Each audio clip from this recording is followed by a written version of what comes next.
Hey, Alex, ça va? Salut Davy. Ah, la Batcave de No Life. Voilà, tu vois, j'ai tout préparé.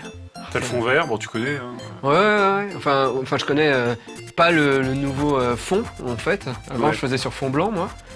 J'ai juste fait quelques 120% du vendredi, mais j'ai jamais fait de 120% avec la flèche qui passe et tout. Bah voilà. Ouais. Regarde, c'est beau. Hein. En plus, ça a encore été refait, la flèche qui passe. Ah bah je l'ai pas Pour la vu rentrée. encore. Mais si, regarde devant là. Ah oui, pardon, excuse-moi, c'est vrai. Je regarde pas un fond vert, je regarde le décor. Dis, je sais que tu joues beaucoup aux jeux vidéo, un peu plus que moi. Duke Nukem Forever, il est sorti là ou pas?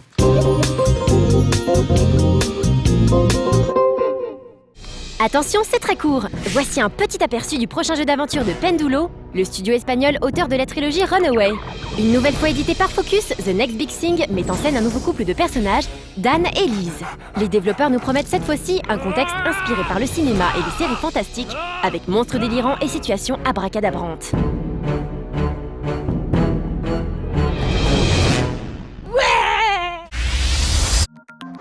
Le prochain périphérique développé par THQ en exclusivité pour la Wii devrait sortir en début d'année prochaine. Baptisé Udro Game Tablet, cet accessoire aux allures de tablette graphique devrait, selon le développeur, offrir une nouvelle manière de s'amuser sur Wii.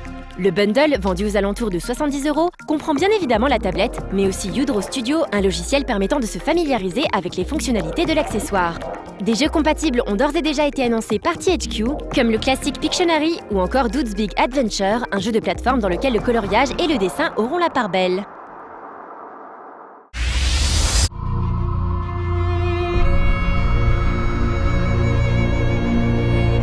Voici le tout premier teaser en images de synthèse de Might and Magic Heroes 6, annoncé sur PC pour l'année prochaine. Le jeu est développé par Ubisoft et le studio hongrois Black Hole Entertainment, fondé en 2001. On leur doit par exemple les jeux de stratégie Armies of Exigo et Warhammer Mark of Chaos.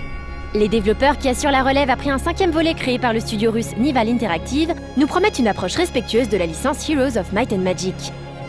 Heroes 6, qui débute 400 ans avant Heroes 5, reprendra ainsi les personnages et certaines spécificités des jeux de stratégie RPG au tour par tour précédemment sortis. Tombé au combat durant la guerre des anciens, un général archange revient à la vie pour mettre à genoux ses anciens ennemis en prétendant vouloir unifier les peuples d'Ashan. Seule la dynastie humaine des seigneurs Griffons semble à même de pouvoir s'opposer à un nouveau bain de sang. Développé avec le soutien de nombreux fans de la saga, Heroes 6 proposera son lot d'innovations comme un système de réputation, de nombreuses créatures inédites, une interface repensée pour faciliter le partage de données en ligne, ainsi qu'un nouveau moteur 3D.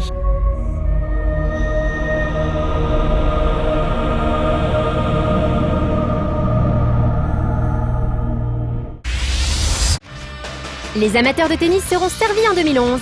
Virtua Tennis 4 et Top Spin 4 ont en effet tous deux été annoncés pour l'année prochaine. Si nous n'avons pas encore d'image à vous présenter de ces nouvelles éditions, sachez que le développement de VT4 a été confié à AM3, l'un des studios internes à Sega Japon. On peut donc espérer le grand retour du Virtua Tennis tant aimé sur Dreamcast. Le volet 2009 développé par les Anglais de Sumo Digital avait en effet cruellement déçu les fans hardcore de la série. Top Spin 4, quant à lui, est développé par le studio tchèque de 2K, récemment à l'origine de Mafia 2. Peu d'infos sur cette suite, si ce n'est les promesses habituelles, plus beau, plus réaliste, plus jouable. Ah si, tout de même, sachez que ceux qui pré-réserveront le jeu recevront en exclusivité le personnage jouable vintage d'André Agassi. Bloody good time, take one, clown. On conclut ces news avec un petit teaser de Bloody Good Time, un FPS multijoueur téléchargeable sur PC et Xbox 360, cartoon et trash. Jouable jusqu'à 8, réalisé par un petit studio écossais avec le Source Engine de Valve, il met en scène les coulisses d'Hollywood avec des personnages tous plus fous les uns que les autres et des armes peu conventionnelles.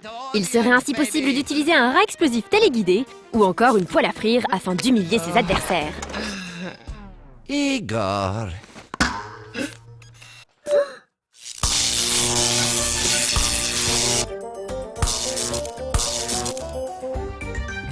Thank you, Igor.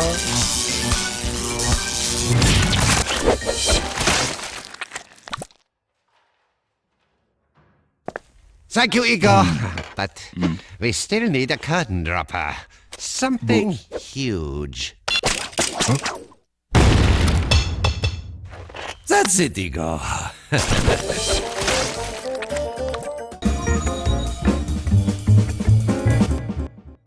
Bon, j'ai mis mon micro. L'émission mardi 14. Reportage Zalag, temps perdu, Retro Magic et les news. Nickel. T'as vu, ça n'a pas beaucoup changé depuis que t'es parti. En Non. tout cas, le mardi, ça n'a pas changé. Non, c'est vrai, c'est à peu près les mêmes émissions, à part le reportage sur Zalag. Mais bon, le reportage, forcément, vous changez. Ça change chaque semaine, ouais. Sinon, ça serait chiant. Et cette semaine, un reportage sur Zalag. Et cette semaine, un reportage sur Zalag. Et cette semaine, ça serait un peu chiant. Mais tu sais que là, bon, j'ai tout écrit et tout, et il n'y a pas de faute d'orthographe, ou presque. Hein. Je suis très fier parce que j'ai pas le bac. J'ai que le brevet des collèges, donc je suis plutôt content. Tu vois. Et en plus, j'ai pas le bac et je gagne un salaire confortable. Oui, j'avais vu ça sur France 2, ouais. Ouais. Moi, j'ai vu tellement de choses sur France 2. J'ai appris que je gagnais un salaire confortable. J'ai appris tellement de choses sur moi que je ne sortais pas dehors, que je mangeais que du Remarque, c'est moi qui le dis, ça. Ouais, c'est vrai, c'est moi qui le dis. Ah merde, j'ai redit ma On va biper ou pas? Oui, oui.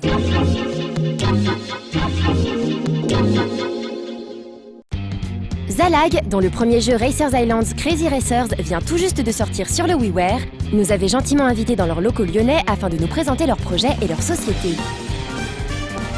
L'occasion pour nous de découvrir un jeune éditeur et les choix auxquels il est confronté sur un marché du jeu vidéo aujourd'hui contrôlé par une poignée de majors. Alors la création de Zalag en fait remonte à une idée qu'on a eue avec mon associé Christelle je dirais fin 2008, début 2009. On est arrivé à un constat où aujourd'hui dans le jeu vidéo, si on ne vend pas entre guillemets minimum 500 000 pièces, 500 000 exemplaires d'un jeu sur PlayStation 3 ou Xbox 360, on perd de l'argent. Et ça devient très très compliqué. À côté de ça, nous il y a des jeux qu'on aime beaucoup, qui pourraient se vendre, qui pourraient être rentables, mais simplement les gens ne prennent pas le risque de le vendre, ne prennent pas le risque de le produire, parce qu'on ne sait pas derrière si M. Auchan, M. Carrefour en voudra. On s'est dit, grâce au dématérialisé, on peut arriver à faire quelque chose qui était devenu rare, c'est qu'aujourd'hui dans le jeu vidéo, on va dire que 3/4 des frais liés à un projet, c'est même pas du développement. C'est du marketing, c'est des traits de marketing, c'est la fabrication du produit, c'est la marge qu'on donne à un distributeur, mais c'est pas ce qui est mis dans le jeu. Moi je suis un joueur, j'achète des jeux, et quand j'achète un jeu 70 €, j'aimerais que les 70 € que je donne, on les voit sur l'écran, quoi. Et c'est pas le cas aujourd'hui. Alors qu'avec le démat, c'est le contraire justement. On revient à ce qui devrait être normalement la norme. C'est-à-dire que nous, par exemple chez Zalag, aujourd'hui, c'est à peu près 80% de nos frais, de tous nos frais, qui sont mis dans le budget de développement. Et on n'est pas ailleurs. Sur les plateformes démat, c'est-à-dire les plateformes de téléchargement de jeux dématérialisés, les studios ont le choix entre 5 options si l'on nommait les formats portables. Le PC, le PlayStation Network, le Xbox Live Arcade, le XNA et le WiiWare. Aujourd'hui, chez Zalag, on a une politique vraiment de dire qu'on crée des univers, qu'on adapte à la fois en jeu, en bande dessinée, mais aussi on a envie de très rapidement en projet d'animation. Le fait est que si on commence à faire du jeu XBLA ou du jeu PSN, c'est des budgets de développement qui sont beaucoup plus importants, beaucoup plus lourds, et qu'aujourd'hui, Zalag, c'est une boîte privée. On n'a pas des retraités américains à Miami qui attendent qu'on leur tombe de l'argent tous les trimestres. Donc c'est vrai qu'avec les moyens qu'on a, on avait un choix. Soit on fait du XBLA et du PSN, et on le fait mal. Soit on fait du WiiWare, et avec le budget qu'on avait, c'était du AAA du WiiWare, et on faisait des jeux de qualité. Zalag a donc lancé 3 projets, tous développés en France par un même studio de développement, Artefact, situé juste à côté des locaux de Zalag. À la base, on n'avait pas forcément prévu de tout mettre chez le même studio. Simplement, on a réfléchi avec notre responsable de prod, et on s'est dit, mais voilà, Artefact, dans leurs équipes, ils en ont 2 qui font exactement ce qu'on veut. Ils ont déjà fait des jeux de course, ils ont déjà fait des jeux atypiques comme notre 3e projet, ils ont l'expérience de cette machine, en interne ils ont les moteurs de jeu, ils ont développé des gameplays qui ressemblent à ce qu'on veut faire. Donc maintenant c'était logique finalement que ça se retrouve dans les équipes d'Artefact. Artefact n'en est pas à son premier jeu. Ils ont ainsi travaillé sur des jeux tels que Test Drive Unlimited, Fuel, Motor Racer sur DS ou encore Les Lapins Crétins toujours sur DS. Mais laissons l'un de ses fondateurs revenir sur la création du studio. J'ai commencé chez Infogrames et avec les différents plans sociaux, avec plusieurs collaborateurs d'Infogrames, on a créé Artefact Studio fin 2003. À la création du studio, on avait un projet qui s'appelait donc Blood Arena. C'était un projet, on va dire, proche de celui de Cyanide Chaos League. Quand on s'est pointé en fait pour le vendre à des éditeurs fin 2003, on était très motivés et tout ça, mais on s'est vite rendu compte que pour pouvoir vendre un projet comme ça, il fallait y avoir fait ses preuves, même si On venait d'infogrammes qui était quand même reconnu à l'époque. Donc on s'est rendu compte que c'était pas la peine de persévérer de ce côté-là. Pour faire nos preuves, il fallait qu'on fasse de la sous-traitance et en fait c'est parti comme ça. En gros, de début 2004 à fin 2006, on a fait beaucoup de sous-traitance, que ce soit avec Atari ou avec Ubisoft notamment. David, je le connaissais donc de Nobilis et c'est vrai qu'il y avait certaines affinités sur la manière dont il appréhende le jeu. C'est-à-dire que pour un éditeur, effectivement, le côté marketing est important, mais quand vous avez en plus quelqu'un en face qui connaît les jeux vidéo et qui est aussi un gamer, ça aide. Le développement des 3 projets de jeu a donc commencé chez Artefact en 2009, peu de temps après la création de Zalag. Les 3 projets sur lesquels on travaille en ce moment, c'est Crazy Racer, Crazy Arena et Gods vs Human. Je travaille sur 2 jeux, Crazy Racer et Crazy Arena, qui sont tous les 2 des jeux de voiture, un basé sur des circuits de course et un autre basé sur des arènes. On est toujours avec les mêmes personnages, mais dans un univers de mini-jeux. Crazy Racer, en fait, c'est un jeu de course dans un univers à la South Park, dans lequel en fait le joueur a la possibilité de choisir entre 6 personnages et il peut non seulement courir comme dans n'importe quel jeu comme Mario Kart, en fait, pour battre ses concurrents, mais il peut aussi viser et tirer sur ses adversaires. Pour rendre un peu le fight un peu plus intéressant, on se dit bah tiens, pourquoi pas utiliser la Wiimote aussi de cette façon-là. Bon, après c'était un peu difficile, c'est comment on va réussir à mixer la conduite et le tir. Donc il y a eu beaucoup de réglages de ce côté-là pour que ce soit fun tout en étant pas trop difficile, parce que c'est quand même pas évident au départ de se dire on va conduire en même temps on va tirer. Après c'est toute une question de réglage. On essaye d'apporter, on va dire en termes de gameplay, quelque chose en plus et notamment d'axer en fait le jeu sur de la qualité vis-à-vis du WiiWare et ce qui sort actuellement. Parallèlement à Crazy Racers, Artefact travaille sur Crazy Arena, une compile de mini-games donc, façon FPS mais dans un véhicule reprenant l'univers des Racers Islands. Le dernier projet, lui, est certainement le plus intéressant et le plus original des 3 productions WiiWare.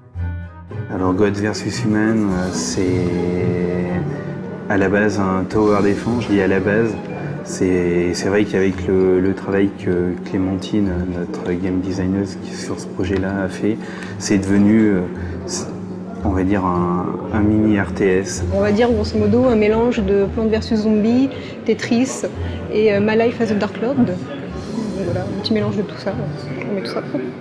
On joue un dieu et on doit empêcher les humains de vouloir remplacer les dieux. Notre objectif, c'est d'empêcher les petits bonhommes qui ont encore des ambitions trop élevées pour eux, de construire une tour, car ils veulent construire une tour pour en fait déloger tous les dieux et prendre leur place. Vous avez des petits bonhommes qui construisent en fait une tour pour arriver en fait à la porte des dieux et donc pour pouvoir rentrer et remplacer les dieux existants. Nous, en tant que dieux, il faut tout simplement qu'on détruise la tour sans leur faire de mal, parce que leur humeur génère en fait la ressource du dieu, ça veut dire des points de respect. Et s'ils n'ont plus aucun respect pour le joueur, donc pour le dieu est réduit à rien, car sans les humains, un dieu n'est rien. Je voulais pas que les actions du joueur soient trop gratuites, je voulais qu'il y ait vraiment une conséquence de ces actions. S'il touche un bonhomme, il faut que ça se répercute sur lui, il est quand même une divinité, c'est lui qui a créé tout ce monde, il peut pas faire ce qu'il veut impunément, même en étant une divinité. Jouable en solo ou à 2, Gods vs Humans proposera 4 mythologies sur WiiWare et 5 sur PC. Il sera ainsi possible de jouer les dieux scandinaves, gréco-romains, japonais, égyptiens ainsi que les dieux précolombiens sur PC. La direction artistique du jeu très réussie fait la part belle aux petits bonshommes, des personnages tout simples, dans l'esprit des lapins crétins, dotés d'outils qui déterminent leur fonction. Au début, on ne s'est pas fixé forcément un style, on a essayé plein de choses. Une dizaine, quinzaine de styles et petit à petit, on s'est focalisé très rapidement sur ce qui allait devenir le look des péons qu'on a là maintenant. Ça fait tilt ceux-là, donc on les a développés. On est parti dans l'idée des pingouins. C'était pour la manière déambulée qui sont aussi très ramassés avec des pattes courtes. Donc ils marchent un petit peu de manière chaloupée comme ça. Et en même temps, ils ne sont pas vraiment mous. Ils sont, donc c'était Gaëlle, notre illustratrice, qui a pris une métaphore très bonne pour ça. C'est comme une balle rebondissante en plastique. C'est pas un truc qui va s'écraser, c'est un truc qui est dynamique et ce qui leur donne de la pêche. Mais développé sur une plateforme de téléchargement comme le WiiWare, comprend certaines contraintes techniques qui ont conduit Artefact et Zalag à faire des choix esthétiques. Effectivement, on avait des contraintes techniques, les 40 mégas pour le WiiWare. Donc on est parti du principe immédiat pour les décors, on n'avait pas utilisé une seule texture. Tout faire en Vertex Color, c'est des couleurs qu'on applique sur les modèles 3D qui nous permettent d'ombrer, de créer des dégradés. Donc le parti pris de base de la direction artistique des décors, c'est des aplats et des dégradés simples et des formes simples assez cartoon, ce qui cadre assez bien quand même avec la console. On souhaite le meilleur à Zalag et Artefact, dont la première production vient tout juste de sortir sur le WiiWare, en espérant pouvoir jouer bientôt à Gods vs Humans, qui s'annonce excellent. Sachez que nous aurons également l'occasion de revenir dans 101% sur les bandes dessinées éditées par Zalag, qui ont été créées par une team de créatifs assez exceptionnelle, dont fait partie Hubert Chardot, le scénariste de Alone in the Dark.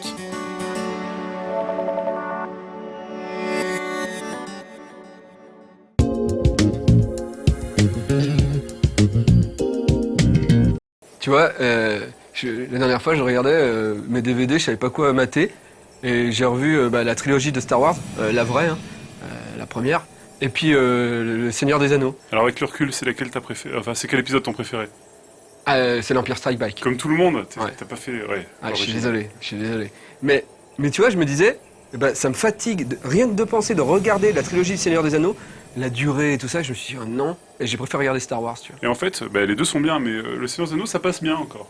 Ah ouais? Ouais, j'ai réessayé moi cet été et ça allait. Moi, j'ai vraiment du mal. Et tu vois, il y a un film qui s'appelle l'Empire Strike Back, Empire Strike Back, et l'autre s'appelle Le Retour du Roi. Et en fait, il y en a un, il veut le retour de l'Empire, enfin c'est le retour de l'Empire, et l'autre c'est le retour du roi. Tu crois que c'est fait exprès ou pas? Tu crois que il avait lu Le Seigneur des Anneaux, je pense, lorsqu'il a fait Star Wars. Tu crois qu'il a fait exprès de l'appeler Empire Strike Back par rapport au Retour du Roi? Vu que c'est quand même tout copié Star Wars au Seigneur des Anneaux. Nous autres, t'es vraiment sûr là pour cette formule avec le plateau là, parce que moi je suis pas certain que ça rentre vraiment bien avec ton sujet. Oh mais si, t'inquiète. Comme ça les gens ils sauront à quoi je ressemble. Hein. Ouais, en gros tu veux montrer ta gueule quoi, comme tous les autres. Exactement. Puis de toute façon, ça fait des années que j'en parle à Schizo. Je suis sûr qu'il sera d'accord. Tu diras à Schizo de m'appeler d'ailleurs. Tu verras bien.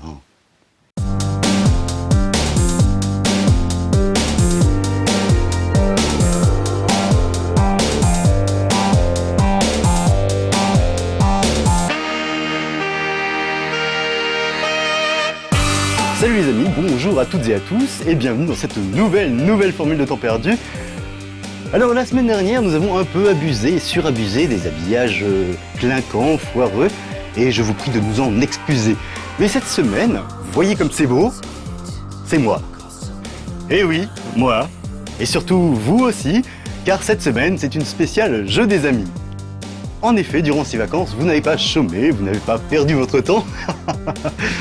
Et vous m'avez fait parvenir d'innombrables mails et autres messages sur le forum pour me donner vos liens préférés ou pour me dire que décidément, je suis trop fort et trop lol, je sais. Exemple, cette sympathique missive que je reçois à l'instant d'un certain Nicolas 2007. Vous feriez mieux de bosser plus. Ou celle de Kawaii Tromblon 73. Où est ton émission? C'est trop naze. On comprend pas ce que tu causes. Ta voix plein de messages d'encouragement, disais-je donc, mais aussi et surtout des liens. Commençons avec le sympathique Ganon Benji qui nous a fait parvenir non pas un mais deux jeux. Tout d'abord Larry and the Gnome de Jazza Studios. Vous contrôlez ici le fameux Chosen One que l'on retrouve un peu partout, qui doit partir et éradiquer les gnomes de la forêt. En effet, ces derniers sont devenus complètement fous depuis quelque temps. Alors ça charcute, s'envoie de la tripaille, et c'est rigolo comme tout. Et comme Ganon Benji aime bien l'hémoglobine qui tâche, il me propose aussi Polar Bear Payback, ou l'histoire d'un ours polaire qui décide que la violence et la bêtise humaine, il y en a marre. Alors du coup, il entre dans une colère noire, et il ratiboise tous les méchants bons hommes qui se trouvent sur son chemin. Un bon défouloir à réserver aux plus vieux d'entre nous. Alors je ne sais pas si tu me regardes, Ganon Benji, mais sache qu'à la télé, le sang n'est pas autorisé, surtout à une heure de grande écoute comme celle-ci. Mais je te comprends, quoi de plus jouissif que de taper sur des trucs pendant des heures, ça défoule. Mais prenez par exemple moi, j'ai toujours eu horreur... Ouh, j'ai toujours eu horreur des gens qui... Au nom de Dieu, j'ai toujours eu horreur des gens qui ne peuvent pas s'empêcher de changer de plan toutes les 2 secondes sur un plateau.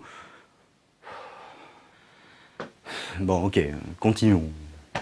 Heureusement, le désormais célèbre Frozen Vodka est plus attiré par les jeux plus... comment dire... poétiques. Ainsi, il nous propose Tower of Heaven, petit concentré de mélancolie, de magie façon 8 bits. Ici, vous devez grimper en haut d'une tour, mais le gardien de la tour, il est méchant, alors du coup... il vous met des parpaings dans les roues, il vous empêche de courir à gauche, de toucher les côtés des murs, de toucher des pierres jaunes, etc. Du coup, comme en plus la maniabilité n'est pas tout à fait au top, eh bien on perd encore une fois, et finalement plein de fois, donc forcément c'est très énervant. Et moi, j'aime pas qu'on m'énerve, alors s'il vous plaît, la prochaine fois, Monsieur Frozen, je veux du facile. Non mais... Heureusement, il n'y a pas que les jeux vidéo dans la vie. Il y a aussi la politique. Et c'est sans doute pour ça que Squirrely, enfin bon, machin, nous a fait parvenir le lien de Super Obama World. Alors, dans Super Obama World, vous êtes le président des États-Unis et ça, déjà, ça en met plein la vue. Puis, bah, dans le décor, il y a des nuages kawaii. Et puis, on saute sur des cochons. On tape sur des briques avec sa tête. Mais c'est pas vrai, ça! Attends, c'est du Mario! Non mais sans rire. Attends, comme si je l'avais pas suffisamment dit dans les saisons précédentes que Mario je déteste. Bon allez hop, tu m'enlèves ça. Je suis désolé Nouzo, mais tu peux pas là, c'est un des jeux de la semaine. Bon, peut-être bien, mais moi maintenant je suis présentateur vedette. Alors je fais ce que je veux. Ouais, dans tes rêves. Quand j'étais plus jeune, j'adorais les jeux de rôle, l'œil noir, D&D, l'appel d'Orthoulou. La logique aurait voulu donc que je me fasse des mémos à l'appel, mais bon, ça prend trop de temps. C'est pourquoi je remercie cette semaine Monsieur Japsman de son invitation. En effet, grâce à lui, j'ai découvert Shakes and Fidget, sorte de parodie gentillette de WoW où, bien sûr, vous créez un personnage, puis vous l'envoyez à l'aventure, et là, eh bien, pas besoin d'être collé à l'écran, votre héros se débrouille tout seul. Bon, ok, c'est pas super palpitant, mais au moins, entre-temps, vous pouvez avoir un semblant de vie sociale. À propos de social, justement, vous pouvez aussi taper sur vos camarades de jeu dans l'arène et même créer ou rejoindre une guilde pour vous entretuer gaiement. C'est rigolo, ça passe tout le temps, bref, c'est sympathique. Mais surtout, le plus important, c'est que vous pouvez inviter des gens via un lien. Oui, un lien, comme sur le bandeau précédent. Donc, chers téléspectateurs de No Life, n'hésitez pas à utiliser ce lien pour nous rejoindre. Ça me fera des points et je serai bien content.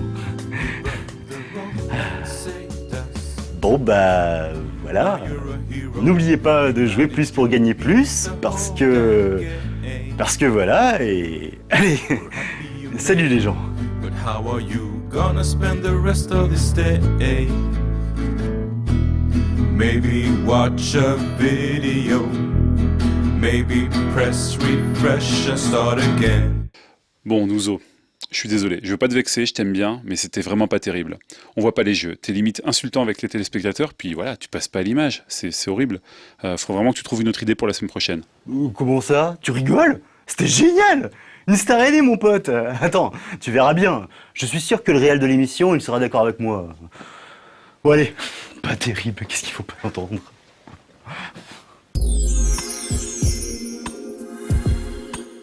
Ouais, j'ai jamais été bien fan des point and click, même si j'ai un peu joué à Day of Tentacle. Tentacle. Day of? Tentacle. Non, ouais, mais moi je parle pas anglais, je dis Day of Tentacle. Eh ben, tu sais, j'y ai joué, j'avais la vingtaine, tu vois, et je suis pas allé bien loin. Je me rappelle juste que j'avais échangé un dentier en bois et que j'utilisais un cerf-volant pour avoir de l'électricité et voyager dans le temps. Et ce jeu est vraiment hyper bordélique, c'est super compliqué quand même. Tu y as joué toi à Day of Tentacle? Non, moi j'ai joué à Maniac Mansion.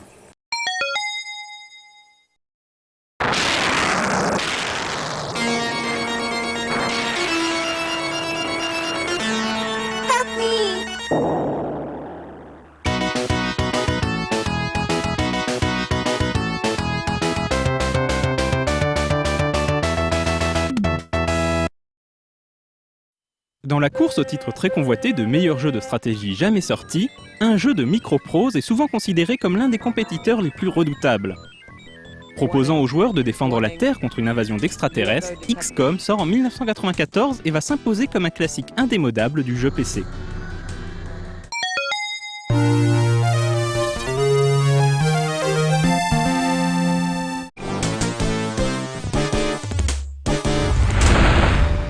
Créé par les game designers britanniques Julian et Nick Gollop, XCOM, ou UFO en Amérique du Nord, reprend les combats tactiques au tour par tour d'un précédent jeu de ses designers, Laser Squad. À ce gameplay s'ajoutent des phases de gestion de base et même une part non négligeable de RPG. Ce mélange ambitieux va conférer au jeu de Gollop une durée de vie et un intérêt quasi illimité. Le jeu commence en 1999 alors que l'humanité connaît des heures sombres.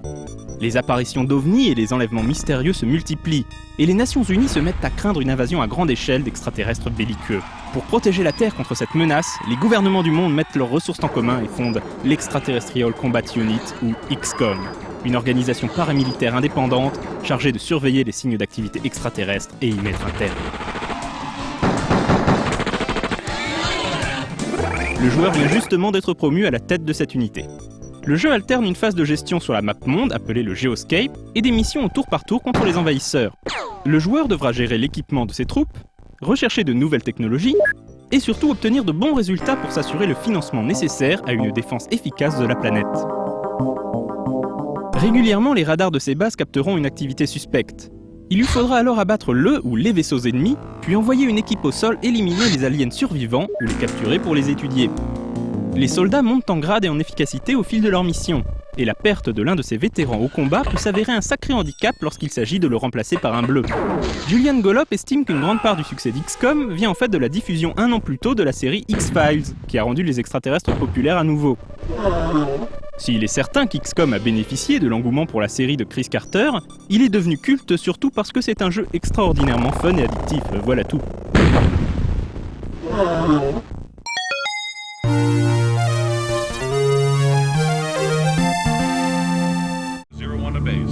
Alors que le développeur Mythos Games se met au travail sur une vraie évolution du gameplay d'XCOM, Microprose décide de battre le fer tant qu'il est chaud en mettant en chantier un nouvel épisode reprenant le moteur et le gameplay de l'original. Transposant l'action dans les fonds marins, ce jeu sera XCOM Terror from the Deep. En 2040, la Terre est à nouveau menacée par des aliens, cette fois-ci venus du fond des mers. Vous l'aurez deviné, il y a du Cthulhu dans l'air, ou dans l'eau pour être plus exact. Terror from the Deep est aussi bon que l'était Enemy Unknown, pour la simple et bonne raison qu'il s'agit à peu près du même jeu.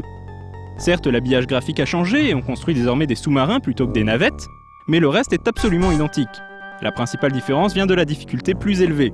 Il s'agit donc d'une sorte d'extension pour les joueurs ayant déjà retourné le premier XCOM dans tous les sens et recherchant le même plaisir de jeu mais davantage de challenge.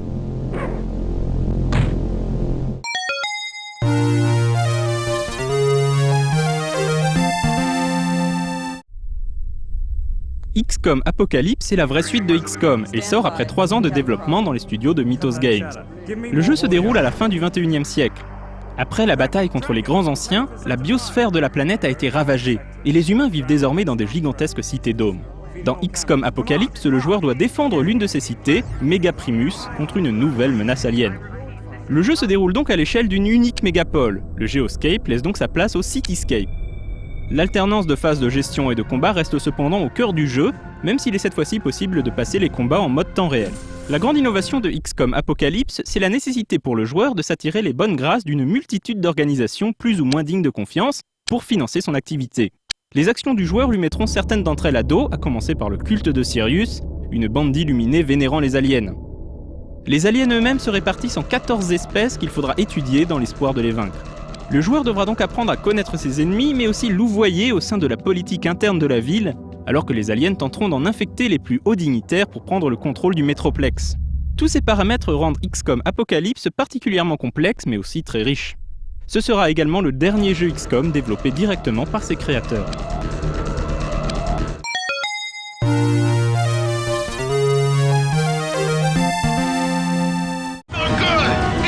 Le quatrième jeu XCOM se déroule chronologiquement avant Apocalypse et se déroule dans l'espace. L'expansion de l'humanité vers les étoiles se heurte à l'opposition des Sectoids, les aliens du tout premier épisode, bien décidés à prendre leur revanche.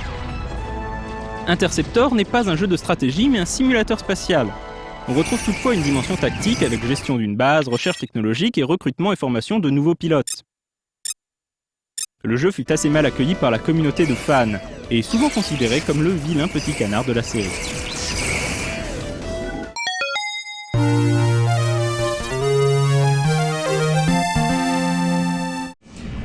XCOM Enforcer n'a pas grand-chose à voir avec le gameplay ou l'ambiance des premiers épisodes de la série. Il s'agit d'un jeu d'action de type run and gun plutôt basique, quoique défoulant. On y joue l'Enforcer, un super robot créé par un savant un peu timbré pour défendre la Terre de l'invasion extraterrestre. Le jeu, réalisé avec l'Unreal Engine, n'a pas franchement fait date malgré une réalisation honnête. Ce fut le dernier jeu à sortir sous le label XCOM pendant presque une décennie.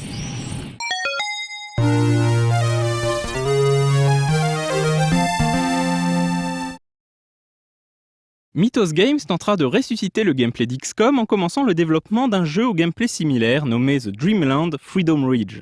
Mais le studio fermera ses portes avant d'avoir pu mener le projet à son terme. Virgin, qui possédait les droits sur le projet, les revendit au studio tchèque Altar Games qui reprit le flambeau avec un nouveau moteur. Le jeu finira par devenir UFO Aftermath, successeur spirituel d'XCOM qui donnera naissance à une trilogie composée des sympathiques UFO Aftermath, Aftershock et Afterlight. Malgré leurs défauts, ces jeux sont souvent considérés comme ceux qui se rapprochent le plus d'un vrai nouveau XCOM.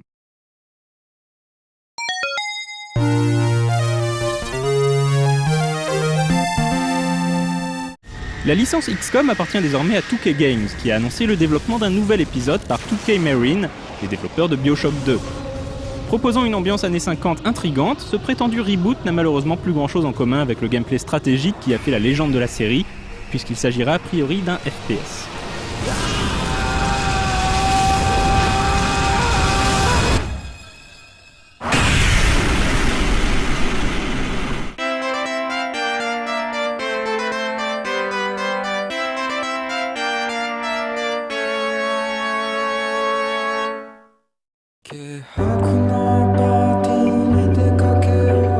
Ouais, ben, ma mère va bien, mon père va mieux, puis Yo a eu un accident, mais ça va.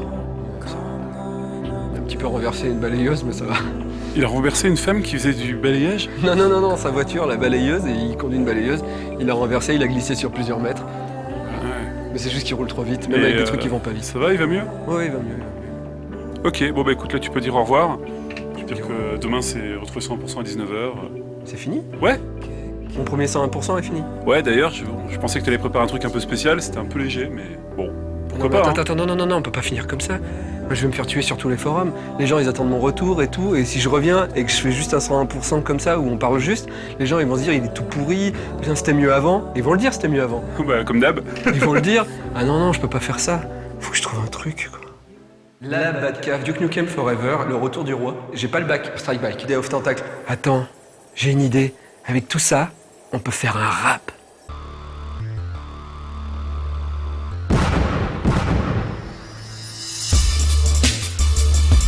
C'est mon 101% Strike Back. Devine qui est de retour. Mon 101% Strike Back. Yo, écoutez, c'est bientôt dans les bacs. C'est mon 101% Strike Back. Tu attendras Duke Nukem peut-être forever, mais pas moi, je serai tous mes soirs presque à l'heure. Sur No Life, je fais mon retour du roi. Et dans ton anneau, je vais mettre mon doigt. Branle, pas de combat dans la Batcave. Je reviens assurer le SAV. Service après-vente, ça se prononce SAV. Ouais, mais ça rime pas. Avant que la bourse ne craque, c'est mon 101% Strike Back. C'est le dead de ma tentacle. Mon 101% Strike Back. C'est l'appel du devoir qui t'attaque. Mon 101% Strike Back. C'est ta TV que je hack. Avec mon 101% Strike Back. C'est mon 101% Strike Back. Mon 101% Strike Back. Devine qui est de retour. C'est mon 101% Strike Back. Mon 101% Strike Back.